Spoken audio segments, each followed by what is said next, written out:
शेतकऱ्यांच्या कर्जमाफीचा ऑनलाईन अर्ज किचकट असल्याचा विरोधकांचा दावा मुख्यमंत्र्यांनी विधानसभेत फेटाळून लावलाय। कर्जमाफीचा अर्ज केवळ 2 पानांचा असून सुटसुटीत असल्याचा दावा मुख्यमंत्र्यांनी केला। तसंच राज्यात 26,000 आपलं सरकार सुविधा केंद्र सुरू करण्यात आली असून तिथे जाऊनही शेतकऱ्यांना अर्ज भरता येणार असल्याची माहिती फडणवीस यांनी दिली। तसंच उद्यापासून कर्जमाफीचा अर्ज भरण्याकरता मोबाईल ॲपही लॉन्च करण्यात येणार असल्याची घोषणा मुख्यमंत्र्यांनी केली। तसंच 2016 साली कर्जाचं पुनर्गठन केलेल्या शेतकऱ्यांना देखील कर्जमाफीच्या योजनेत सहभागी करून घेणार असल्याचं मुख्यमंत्र्यांनी सांगितलं की 1.5 लाखापेक्षा जास्त असून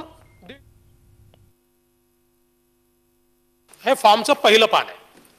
काय माहिती मागितली आहे? पहिल्या पानात संपूर्ण नाव, स्वतःचे, वडिलांचे, पतीचे आणि आडनाव, आधार क्रमांक, पत्ता, लिंग म्हणजे स्त्री आहे का पुरुष आहे, जन्मतारीख। आता ही जन्मतारीख मागितली नाही तरी चालते, पण पुढे आपल्याला एक रेकॉर्ड राहतो त्याचा, म्हणून ती जन्मतारीख मागितली आहे। मोबाईल क्रमांक,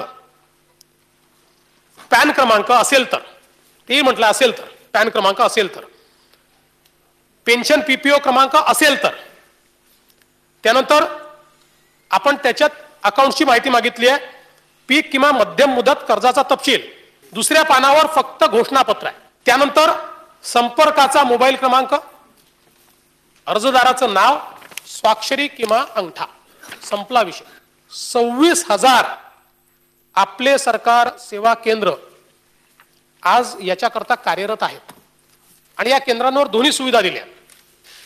ऑनलाईनही भरता येतो किंवा ऑफलाईन जरी फॉर्म आणून दिला तरी देखील तो स्वीकारला जाईल, फक्त तो ऑफलाईन आम्ही ऑनलाईन करू आणि बायोमेट्रिक घेऊ। आणि आता याच्यासोबत त्याचा मोबाईल ॲप आम्ही उद्या परवा लॉन्च करतोय। त्या मोबाईल ॲपवर देखील साध्या आपल्या मोबाईलवर जसा आपण फॉर्म भरतो तसा फॉर्म भरून देता येईल।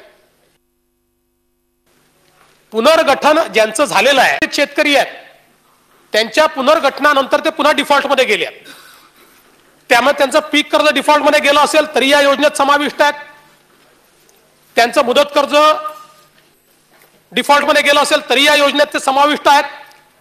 पण काही अशी आहेत की जे डिफॉल्टमध्ये गेलेले नाहीत, पण त्यांचं जे 2016 साली पुनर्गठन झालं त्यामुळे त्यांच्यावर जो दुहेरी मार आहे आणि म्हणून त्यांनाही या योजनेमध्ये समाविष्ट करून त्यांचंही 1.5 लाखापर्यंतचं कर्ज रद्द करण्याच्या संदर्भातला निर्णय राज्य सरकार या ठिकाणी घेईल।